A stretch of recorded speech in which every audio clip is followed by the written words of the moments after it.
Assalamualaikum warahmatullahi wabarakatuh.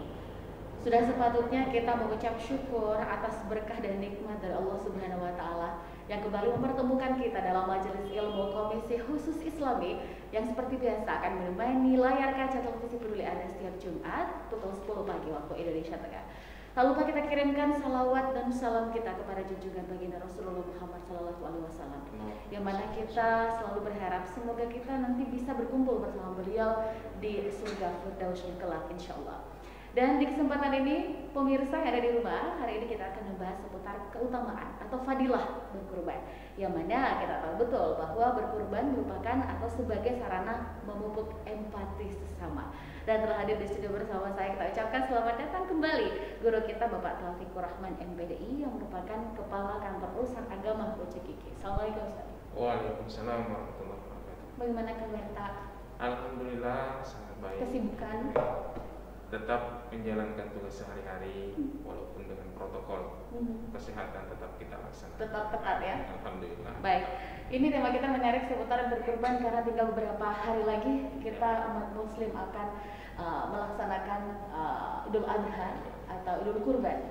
Mohon pencerahan seputar tema kita hari ini, fadilah daripada berkurban itu sendiri. Silakan Ustaz. Ya, baik.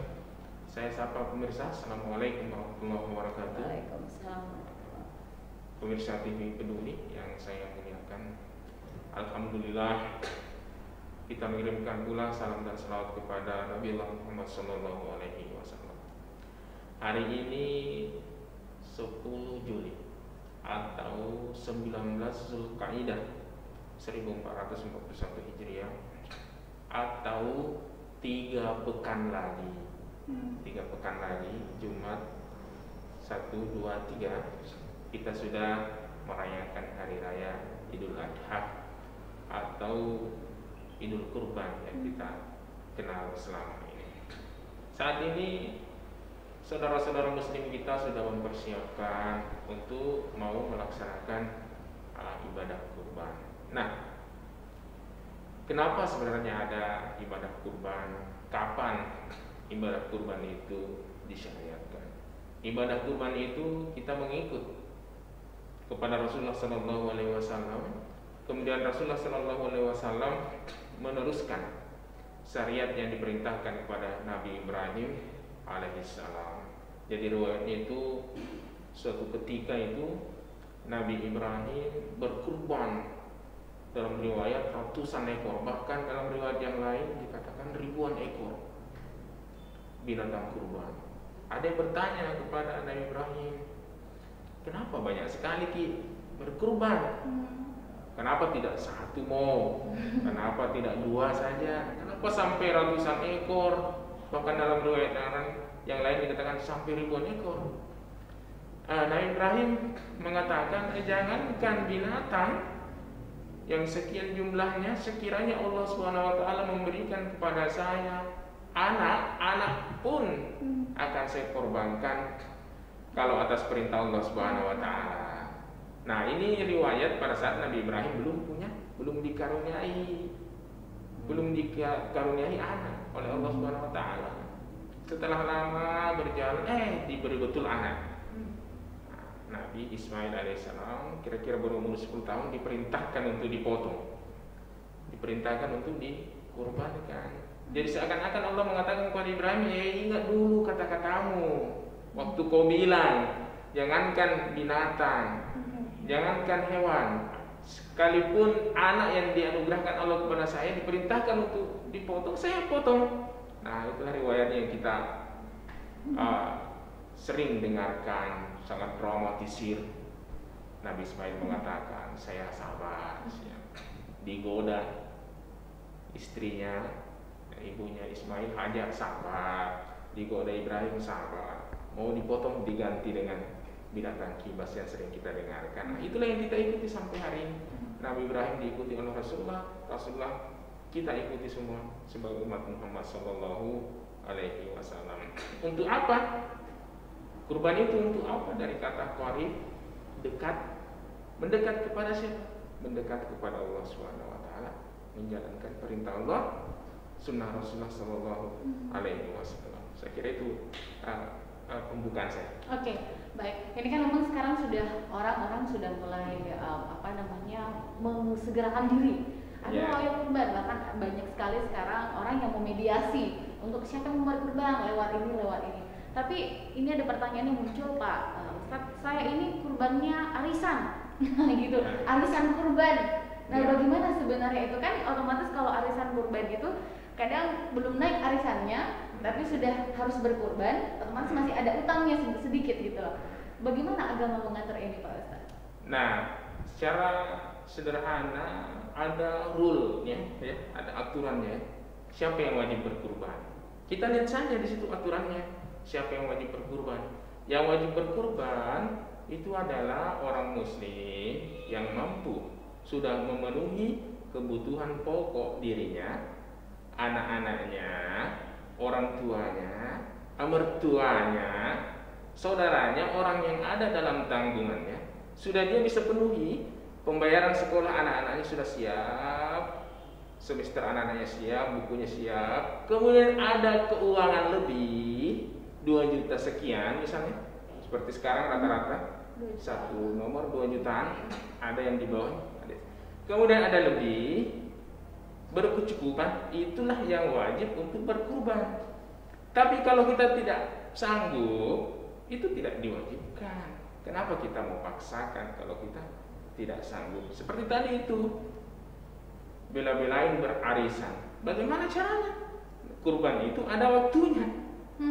Arisan itu mungkin setiap bulan. Kurban hanya sekali setahun, waktunya hanya 4 hari.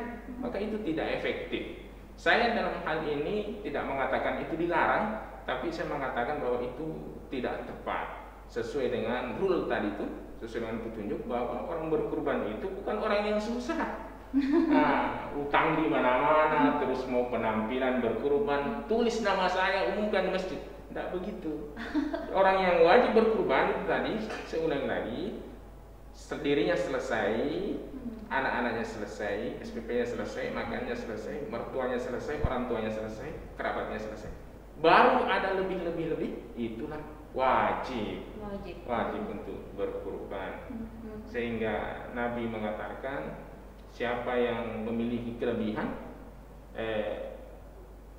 kehidupannya, maka lahu sa'atun walam yudahi, siapa yang berkecukupan tapi tidak berkorban, fala yaqrabanna musallana, jangan suruh mendekat di tempat sholat saya. Nah, seakan-akan Nabi mengatakan, tidak usah nih sholat kalau kau berkelebihan, kecukupan itu tadi semua sudah terpenuhi, tabungan kamu besar, tidak berkurban, inilah yang dilarang oleh Rasulullah. Mungkin lebih efisien, lebih baik nabung saja. Nabung saja. Kalau saya 20.000 per hari, Pak. Ya, cukup ya. 20.000 satu hari lumayan loh. Tapi kalau ada nambah-nambah lumayan 40.000. 20.000 aja. Kali 361 hari ya. Iya, itu lumayan loh. Itu efektif. Jadi pas mau dekat-dekat, cuman kasihan pas mau bayar sapinya itu, kasihan tukang sapi ngitung 20 yang betul. Sekali. Diikat karet lagi. Oke, baik, ini kemudian Pak Ustadz, kita tidak, ini pertanyaan pernah saya utarakan dengan narasumber yang berbeda, tapi saya rasa ini memang menjadi sebuah catatan penting di beberapa daerah. Seperti di daerah saya ini dari atas, dan masih datuk saya itu masih menyembelih kerbau kuda. Nah, bagaimana sebenarnya agama kita mengatur, dan sebenarnya sayokianya yang paling pas untuk dikurbankan hewan apa? Silakan. Nah, baik, jadi yang dikurbankan itu disebut dengan bahasa Al-Qur'annya itu bahimatul an'am. Itu dijelaskan dalam surah Al-Hajj ayat 28. Wa yazkuru smallah fi ayyamin ma'lumat ala ma razaqahum min bahimatil an'am. Jadi yang dikurbankan itu bahimatil an'am. Yang mana itu dijelaskan dalam hadis, bahimatul an'am itu unta, sapi atau lembu, domba, kambing. Nah, jadi ini 4 ini ulama hadis menafsirkan itu: unta, sapi atau lembu, domba, kambing. Itu disebut bahimatul an'am. Adalah hewan yang diperintahkan oleh Allah Subhanahu wa taala, dicontohkan oleh Rasulullah sallallahu alaihi wasallam untuk dikurbankan. Nah, bagaimana misalnya kita punya saudara yang seperti pertanyaannya tadi, mempunyai kuda yang mahal ya. Kuda itu kan harganya bisa ratusan juta, bahkan mungkin miliaran ya. Nah, bagaimana? Bolehkah? Jawabannya boleh saja. Tapi bagaimana caranya? Jual dulu kudanya, beli sapi. Nah, gitu. Boleh. Main cantik jadinya. Cantik. Wah, saya punya kuda ratusan juta, lebih mahal daripada sapi-sapi ini. 20 sapi lebih mahal ini satu kuda. Ya boleh. Boleh Pak? Boleh. Gimana caranya? Jual dulu. Baru beli sapi ya, dipotong. Nah, dibikin pula dengan yang lain ya, kerbau, apalagi itu yang mahal sekali ya. Kijang, rusa. Memang mahal betul, tapi tidak pernah dicontohkan sehingga tidak dianjurkan oleh ulama kita. Kalau jawabannya boleh ya boleh. Caranya itu tadi. Jual dulu. Baru dikurbankan sapi, kambing atau unta. Nah, saya kira itu gambarannya. Baik, Pak Ustadz, lebih jual dulu baru beli sapi ya. Ya. Logik sekali. Nah, ini kemudian tadi sempat saya ketika awal pertemuan kita tadi bahwa kurban ini adalah sebagai sarana untuk empati sesama. Ini sebenarnya orang coba berpikir kan banyak begini Pak Ustadz, kita mengangkat sebuah fenomena di tengah masyarakat. Kan gitu. Saya enggak mau saya kurban di situ, saya cuma dapat tulangnya. Kayak gitu. Ya. Saya pindah kayak gitu. Bagaimana sebenarnya ini? Mohon pencerahan kepada kita semua. Ya. Bagaimana pembagiannya itu? Dagingnya, bagaimana pembagian tulangnya?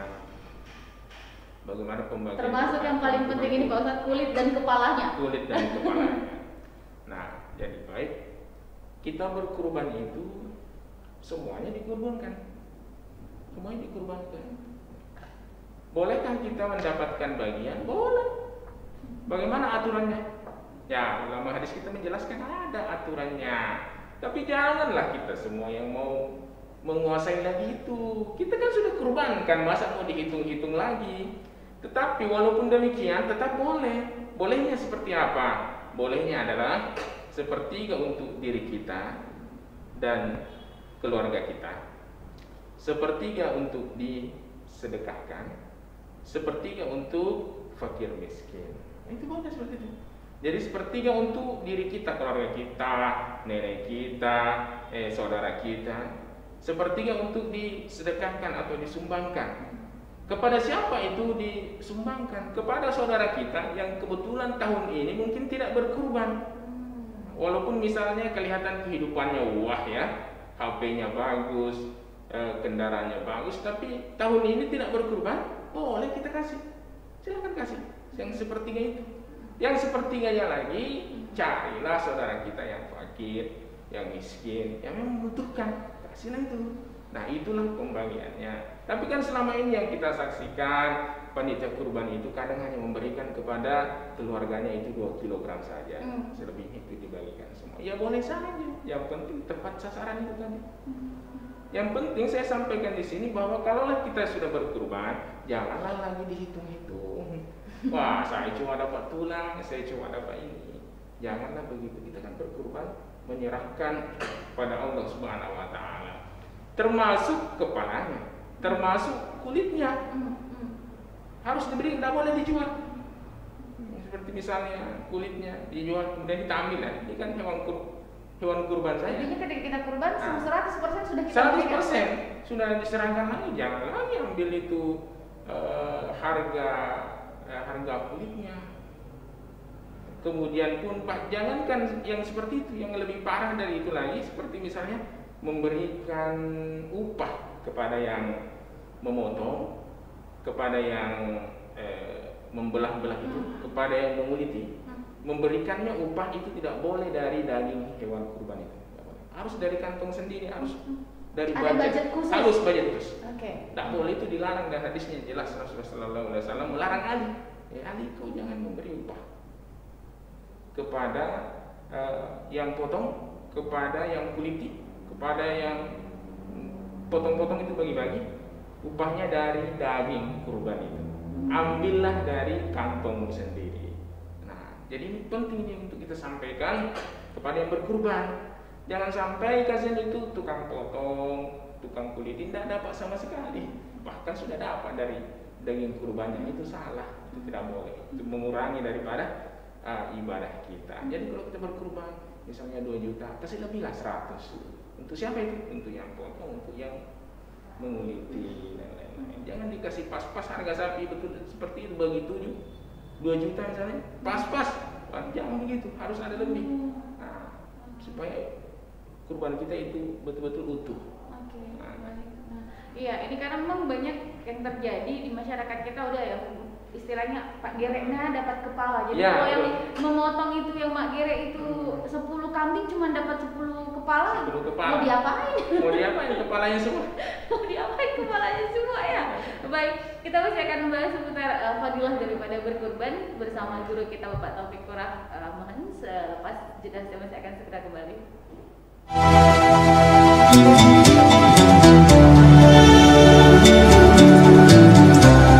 Bismillahirrahmanirrahim. Assalamualaikum warahmatullahi wabarakatuh.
Assalamualaikum warahmatullahi wabarakatuh. Saya Harmanikam, Suradi Sugiarto, saya Trianti Sulaiman, saya Sultan Hasanah, hadir di layar televisi Anda dengan suguhan informasi yang telah dirangkum tim redaksi kami.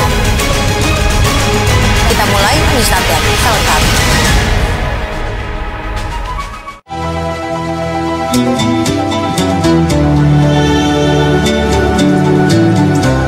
Bismillahirrahmanirrahim. Assalamualaikum warahmatullahi wabarakatuh.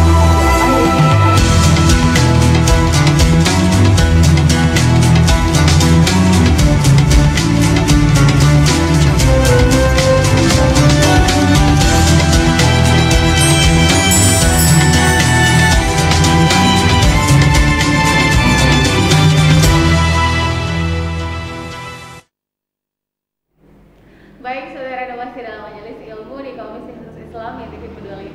Dan baik Pak Ustadz, ini kembali yang paling penting dan yang paling utama, meskipun sebenarnya ini sudah menjadi PR bersama karena para ini juga bekerja sama dengan Dinas Peternakan seperti itu, karantina hewan dan pertanian. Jadi bisa dibilang bahwa hewan-hewan yang akan kita kurbankan untuk wilayah pada sekitarnya itu sudah memenuhi standar sertifikasi. Tetapi kita seperti saya yang awam betul, mungkin juga bisa di-share kepada pemirsa di rumah kriteria atau indikator hewan kurban, baik itu kambing, domba ataupun sapi yang memang sesuai syariat. Silakan. Ya baik, jadi yang secara umum pandangan tentang yang boleh dari segi kesehatan, dari segi fisik itu yang tentu saja tidak cacat dan tidak sakit. Ini dijelaskan dalam hadis riwayat Ahmad nomor 2316. Amarana Rasulullah sallallahu alaihi wasallam, Nabi memerintahkan untuk memeriksa mata, telinga hewan kurban agar tidak memotong hewan kurban yang telinganya itu terpotong. Nah, ini pun harus dijelaskan lagi oleh ulama hadis kita. Bagaimana kalau cuma misalnya telinganya itu dilubangi untuk diberi tanda misalnya, karena dilubangi diberi tanda apakah nomor supaya tahuan ini pemiliknya siapa. Nah, ulama kita menjelaskan bahwa itu boleh saja. Yang penting itu potongan telinganya itu tidak lebih dari separuh. Kalau sudah lebih separuh, sebaiknya jangan itu. Hindari, itu tidak boleh lagi. Kalau sekedar memberi tanda ya boleh saja. Nah, kemudian dalam petunjuk yang lain jelas Nabi menjelaskan dalam hadisnya hewan yang tidak boleh dikurbankan, hewan yang sakit, jelas sakitnya. Hewan yang buta sebelah, jelas butanya.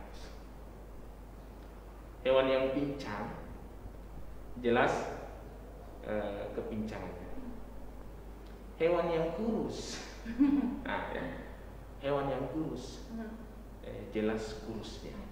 Nah, itu kriteria utama yang diberikan petunjuk oleh Nabi. Jangan sampai pincang sebelah, jangan sampai buta sebelah, jangan sampai jelas sakitnya. Jelaskan kalau sakit itu tidak masalah. Kemudian yang paling terakhir itu jangan sampai usia cukup, umur cukup, tapi kurus sekali. Ya, jangan juga itu. Nah, jangan itu yang kurus. Tidak ideal. Itu dilarang juga. Dilarang oleh Rasulullah SAW. Jangan juga berkurban. Yang penting kan umurnya sampai, Ustaz. Ya, memang umurnya sampai. Dalam hadis ini dijelaskan umurnya sekian, itu betul. Tapi dalam hadis yang lain dijelaskan dilarang. Jangan menggunakan yang hewan yang kurus, yang kelihatan tinggal tulang. Wah, ini murah, tidak apa-apa. Yang penting berkurban. Tidak sampai, tidak terpenuhi syaratnya. Saya kira bekerja sama dengan dinas peternakan itu benar sekali, betul sekali. Karena mereka kan ahlinya melihat itu. Kita ini mungkin sekedar tahu saja sakit ini, tapi dinas kesehatan itu, dinas peternakan itu tentu lebih tahu. Boleh. Dinas peternakan tentu tahu tentang kesehatan hewan. Karena ada dokter hewannya. Tentu tahu dengan pasti umurnya ini sudah sampai di mana, sudah tahu. Jadi kalau kita bekerja sama dengan dinas peternakan, tidak ada lagi ragu di dalamnya. Insya Allah kurban kita selamat. Niat kita sampai kepada Allah Subhanahu Wa Taala. Dalam hadis dijelaskan bahwa pahala itu, niat itu sampai kepada Allah, daging kurban kita itu sampai kepada Allah, pahalanya sebelum darah dari hewan kurban itu jatuh ke tanah. Begitu cepatnya itu sampai itu. Kalau memang ibadah kurban kita itu sempurna dari segi usia, dari segi kesehatan, dan kemudian dari segi seperti tadi itu jenisnya. Kata Nabi, pahalanya itu langsung sampai kepada Allah sebelum darahnya sampai di tanah menetes. Begitu cepatnya kalau memang kita beribadah dengan baik. Nah, pernah ada yang bertanya lagi kepada Nabi, ya Rasul, Nabi ya, itu pahalanya orang berkurban itu seperti apa? Nah, kita ini kan manusia biasa ya. Ikhlas ya ikhlas, tapi tetap selalu berhitungan. Nah, itu bukan hanya zaman sekarang, pada zaman Nabi pun seperti itu. Nah, ikhlas maka apa? Ikhlasnya berapa? Nah, waktu Nabi pun ada yang bertanya begitu. Ya Rasul, itu pahalanya orang berkurban itu berapa? Kata Nabi itu kan nyaris selalu didampingi oleh Jibril, nyaris selalu didampingi oleh Mikail. Jarang itu tidak ada malaikat yang mendampingi Nabi. Nabi langsung tahu ini orang bertanya ini, Raja Kutana ini kira-kira begitu. Nah, Nabi langsung Gimana caranya supaya berhenti bertanya ini? Langsung Nabi menjawab dalam doa bahwa pahalanya itu seperti bulu-bulu daripada hewan yang kau kurbankan. Seperti itu jumlahnya. Ya, itu kok. Kalau kau bisa hitung itulah jumlahnya. Pahala yang kau dapatkan sesuai dengan kalau kambing itu bulu-bulunya banyak. Sapi itu bulu-bulunya lebih banyak. Apalagi domba, jangan ditanya. Nah, ada lagi yang biasa. Apalagi domba ya, wol panjang lagi, sudah banyak panjang. Nah, ulama hadis kita menjelaskan ini. Loh, kenapa Nabi menjawab begitu? Kenapa Nabi tidak menjawab seperti ibadah yang lain? Ibadah yang lain kan Nabi jawab. Sholat itu berapa? Pahalanya Rasulullah ya 27 derajat. Dijawab. Ada jumlahnya berapa? 27. Ada kan ibadah sholat. Kalau sholat jamaah di masjid. Ibadah yang lain misalnya lagi, kalau kita ibadah di malam Lailatul Qadar, berapa pahalanya Rasulullah? Ada jawabannya. Berapa? Lebih mulia dari 1000 bulan. Ada jumlahnya. Berapa? 1000. Ada jumlahnya. Kalau kita bersedekah 1000 rupiah, pahalanya itu dikali sampai 700 kali. Sampai 700. Jumlah sedekah itu pahalanya ada. Berapa jumlahnya? 700. Nah, kenapa Nabi memberi jawaban yang berbeda kepada kurban? Kenapa Nabi tidak menjawab 1000, 1.000.000, 100.000? Kenapa Nabi menjawab mengatakan seperti bulu-bulu itu? Nah, ulama kita menjelaskan bahwa begitu besarnya pahala yang diperoleh kepada orang yang berkurban selama ikhlas kepada Allah Subhanahu wa taala. Apakah nilainya ada? Nilainya ada. Apakah jumlahnya ada? Jumlahnya ada. Berapa? Jumlahnya tidak bisa kita hitung.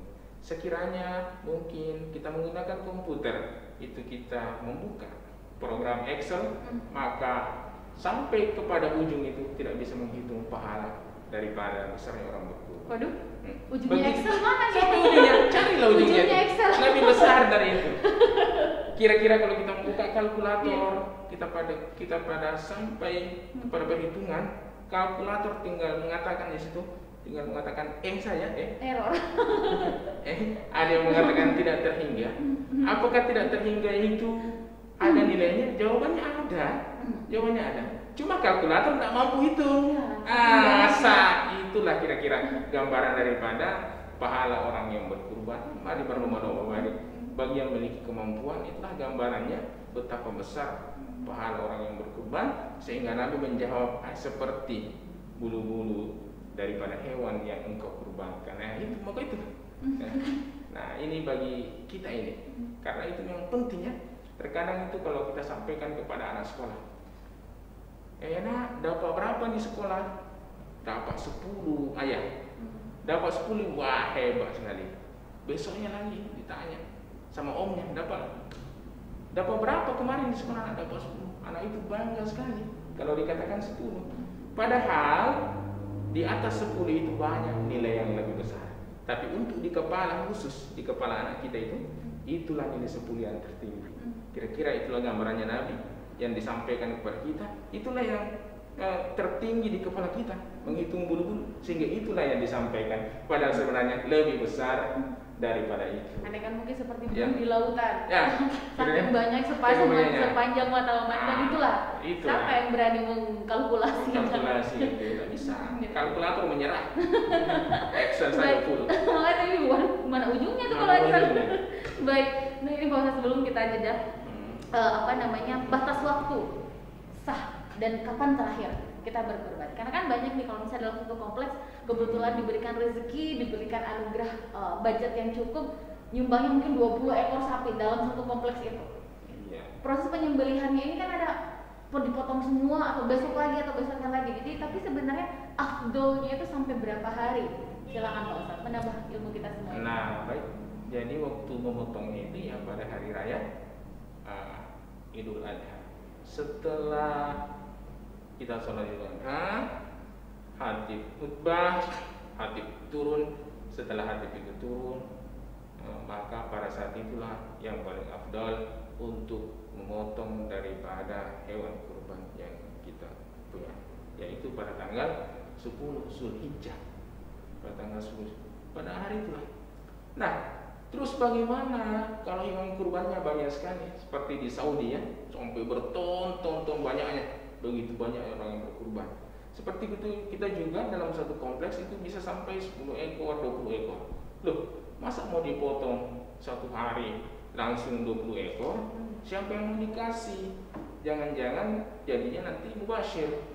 Ibadah kita tidak afdal, kurang nilainya. Nah, jadi boleh dipotong. Silahkan potong sebagian pada tanggal 10 Zulhijjah, potong yang lain pada hari-hari tasyrik. Yang mana itu hari tasyrik? Hari tasyrik itu 11 Zulhijjah, 12 Zulhijjah, 13 Zulhijjah, ditambah hari raya Idul Adha. Berarti 4 hari. Jadi waktu memotongnya itu 4 hari. 10 Zulhijjah, hari raya Idul Adha, setelah khatib turun dari mimbar. Kemudian 11 Zulhijjah, 12 Zulhijjah, 13 Zulhijjah disebut sebagai hari tasyrik. Silahkan dipotong. Selama dalam kurun ini, waktu ini dipotong, maka itu adalah kurban. Akan tetapi setelah 13 Zulhijjah lewat waktu maghrib, maka kalau kita memotong bukan lagi kurban, itu sudah terhitung sebagai sedekah biasa saja, bukan lagi ibadah kurban. Ya, saya kira itu tentang waktunya. Baik, kita jeda dulu Pak Ustadz, saudara. Saya masih akan segera kembali. Kita rehat sejenak, tetaplah bersama kami di TV Peduli.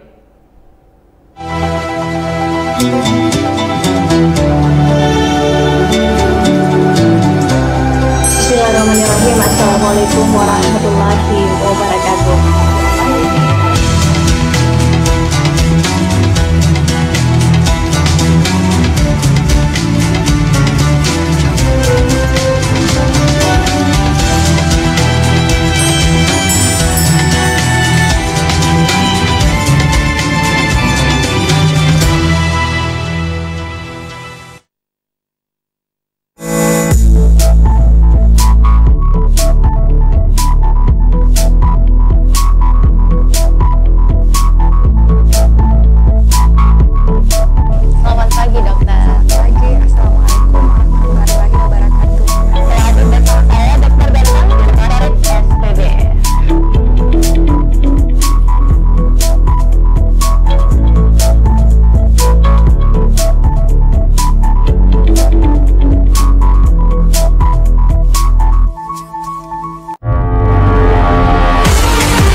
Assalamualaikum warahmatullahi wabarakatuh. Saya Harmanikam, Suradi Sugierto, saya Trianti Sulaiman, saya Uswatun Hasanah, hadir di layar televisi Anda dengan suguhan informasi yang telah dirangkum tim redaksi kami.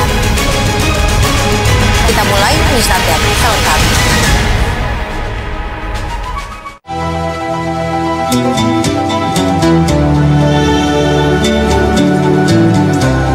Bismillahirrahmanirrahim. Assalamualaikum warahmatullahi wabarakatuh.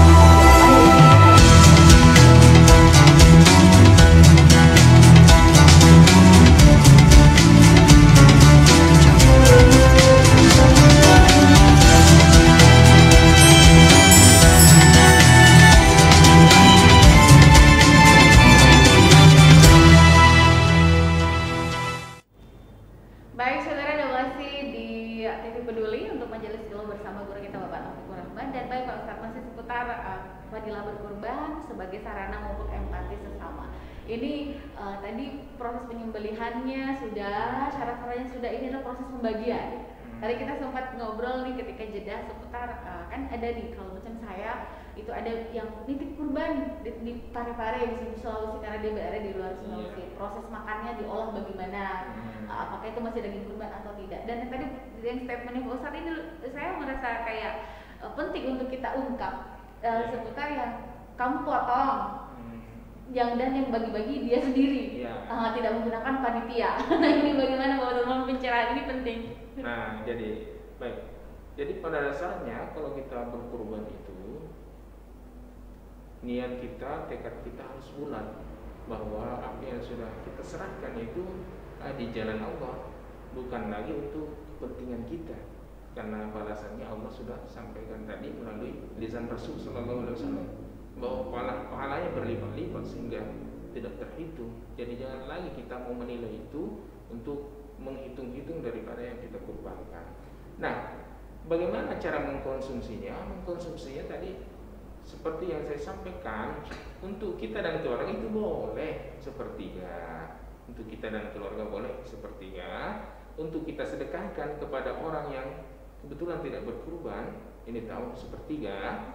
Kemudian sepertiganya lagi kepada fakir miskin ataupun untuk orang-orang yang membutuhkan. Bagaimana konteksnya apabila terjadi suatu keadaan di mana suatu kampung semuanya sejahtera atau suatu negara semuanya sejahtera, nyaris semua kepala keluarga di situ berkurban, otomatis maka daging kurban pasti bertumpuk. Kalau mau dikonsumsi saja di kampung itu atau di kompleks itu, maka akan terjadi mubazir, maka kemungkinan akan tidak terkonsumsi dengan baik. Ya, tentu saja boleh kita bercermin ya pada negara-negara di Timur Tengah itu. Di Palestina itu negara-negara sekitarnya banyak yang sejahtera, Arab Saudi, Qatar, Mesir, banyak yang sejahtera, sehingga daging kurbannya itu bertumpuk-tumpuk. Nah, bagaimana caranya daging kurbannya itu dimasukkan dibekukan di tempat yang pendingin tentunya. Nah, kemudian pada masanya setelah terkumpul dikirimkan ke Palestina. Saudara-saudara kita banyak yang membutuhkan di sana. Ada lagi yang biasa bertanya, bagaimana kalau sudah lewat kepada 10 Zulhijjah, sudah lewat hari Tasyrik 11, 12 dan 13, boleh saya tidak apa-apa. Karena yang diatur itu adalah potongnya. Selama dipotong pada 10, 11, 12, 13 Zulhijjah, maka itu termasuk daripada hewan kurban. Kecuali lewat 13 Zulhijjah sudah lewat maghrib baru dipotong, itu bukan hewan kurban lagi. Tidak masalah apabila daging kurban itu disimpan sampai tanggal 14, 15, 16, bahkan sampai 20 Zulhijjah, kemudian dibekukan, dikirimkan kepada orang-orang yang membutuhkan atau kepada kerabat kita yang sepertiga bagian tadi untuk diberikan, tidak masalah. Karena yang dihitung tadi itu potongnya, bukan kapan dibagikan. Nah, yang dihitung potongnya 10 dan hari Tasyrik. Saya kira itu penjelasan. Oke, baik. Ini penting juga saya sampaikan dan tanyakan kepada Pak Ustadz seputar teknis penyembelihan. Ya. Ini kan saya yakin bahwa tidak sembarang orang sebenarnya yang mampu itu, dan kadang-kadang kan juga kalau kita lihat itu bagaimana sih sebenarnya, karena saya pernah membaca bahwa kalau kita berkurban bagus kalau kita menyaksikan ketika hewan itu dikurbankan. Bagaimana sih sebenarnya Pak Ustadz, silakan. Ya, yang afdal, yang paling baik, yang menyembelih hewan kurban itu adalah orang yang berkurban. Nah, misalnya saya yang berkurban, yang paling afdal untuk menyembelihnya ya saya sendiri. Loh, bagaimana kalau kita tidak punya kemampuan? Bolehkah diwakilkan? Boleh diwakilkan. Pernahkah Nabi mewakilkan hewan kurban? Pernah. Pada saat Nabi harus memotong beratus-ratus hewan kurban, maka beberapa hewan kurban Nabi potong sendiri. Kemudian yang lain dia perintahkan kepada Sayyidina Ali untuk memotongnya. Kemudian Nabi dalam riwayat yang lain pun, yang riwayat yang masyhur itu Nabi memotong 2 kambing. Nabi memotong 2 kambing, kemudian Nabi menghadapkan ke kiblat, kambingnya itu. Kemudian sebelum dipotong, Nabi mengatakan, Allahumma hadza an Muhammadin wa an ali Muhammad. Ya Allah, ini dari Muhammad dan ini dari keluarga Muhammad. Ini dari Muhammad dan keluarganya. Nah, jadi inilah riwayat hadis yang mengatakan dalam satu keluarga itu walaupun hanya satu yang berkurban sudah masuk semuanya. Nah, ada tong itu biasa yang berlebihan boleh kalau kita memang berkurban. Bapaknya kurban, istrinya kurban toy, mertuanya satu ton nomor, orang tuanya satu ton nomor boleh saja, itu boleh ya. Tapi yang dicontohkan Nabi itu hadis yang masyhur ini, Nabi sudah mencontohkan kita satu kambing Nabi potong, Allahumma hadza an Muhammad. Ya Allah, ini dari Muhammad wa an ali Muhammad dan keluarganya. Jadi satu nomor itu sebenarnya sudah mewakili satu keluarga. Bagaimana kalau mertua mau, menantu mau, suami silakan saja. Kenapa tidak sih? Nah, dalam riwayat yang lain, kemudian di kambing yang kedua, Nabi niatnya lain lagi. Nabi mengatakan, Allahumma hadza an ummati. Ya Allah, ini untuk umatku. Allahumma hadza an ummati, ya Allah, ini untuk umatku. Liman syahada laka bitauhid, dan yang bertauhid kepadamu. Liman syahada laka bitauhid, yang bertauhid kepadamu, wa syahida li bil balagh, dan bersaksi terhadap kerasulanku. Jadi sebenarnya kita semua ini sudah pernah berkurban. Sudah pernah. Siapa yang berkurban untuk kita? Nabi. Nabi sudah mengatakan, oh, ini untuk umatku yang mentauhidkanmu ya Allah, yang pernah bilang la ilaha illallah dengan hati, dan yang mempersaksikan bahwa saya Rasulullah Muhammad sallallahu alaihi wasallam. Nah, seperti itu diharapkan kiblat Bismillahi Allahu Akbar. Nah, barulah dipotong. Allahumma minka walaka, ya Allah, ini dari saya untukmu. Bisa juga disebutkan namanya. Misalnya 7 orang, ya sebut satu-satu. Bismillahirrahmanirrahim. Ini dari fulan, ini dari, baru dipotong. Nah, saya kira itu teknisnya itu Pak Imam lebih tahu. Iya. Tapi apa namanya, jangan juga tadi ngeles ya pemirsa. Karena tadi Pak Ustadz bilang sebenarnya kita semuanya sudah dikurbankan. Jangan berpikir enggak usah ya. Karena sudah begini dikurbankan Nabi. Jangan juga. Jangan gitu. Karena itulah yang paling minimal itu lah. Kira-kira begitu gambarannya. Itu yang paling minimal. Ini untuk saudara-saudara kita yang jangan sampai bersedih. Karena memang dia tidak memiliki kemampuan. Bagaimana misalnya kasih tahu gitu bahwa sebenarnya sudah makin dikurbankan, jangan makin sedih. Iya. Tapi yang mampu, wajib. Wala ya keraban musalla. Nah, kata Nabi yang mampu tapi tidak ya. Jangan sampai ikut tren. Di tempat Izin bersahabat. Jangan sampai ikut tren sekarang beli sepeda nggak beli sapi. Iya betul. Kira-kira beli sepeda sampai puluhan juta ya. Betul. Buat kaget saya lihat harga sepeda. Iya. Sampai puluhan juta. Berapa nih yang kurban bisa didapat itu? Ada sepeda sampai 58 juta. Iya. 58 juta. Kaget saya, berapa sapi itu bisa dapat itu? Nah, jangan sampai begitu betul. Sepedanya oke, kendaraannya mentereng, kurban tidak ada sama sekali. Nauzubillah. Baik, terakhir Pak Ustadz, di menit terakhir kebersamaan kita sisa 4 menit ini, bagaimana kemudian kembali kita ke tema kita yang paling utama, fadilah berkurban, kemudian sebagai sarana memupuk empati sesama, bukan persoalan dagingnya, tapi silaturahim. Silaturahimnya. Silakan Pak Ustadz. Nah, jadi berkurban ini adalah melaksanakan perintah Allah, menjalankan sunnah Rasulullah SAW.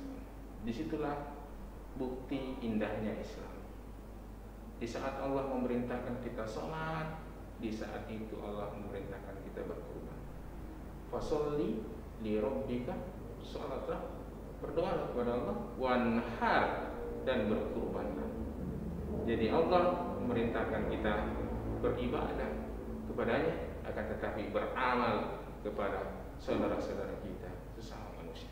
Nyaris seluruh daripada perintah Allah seperti itu, selalu menyandingkan antara beribadah kepada Allah dan berbuat baik kepada sesama manusia. Inilah bukti bahwa agama Islam itu memang agama yang sangat besar, yang sangat benar. Kemudian kurban ini juga membangkitkan semangat kebersamaan kita. Ya mungkin di saat-saat ini sekarang dalam masa pandemi, mungkin ada yang terkoyak-koyak. Kadang kita saudara kita mau salami kita cuma gini saja seperti orang India, aneh ini. Saudara kita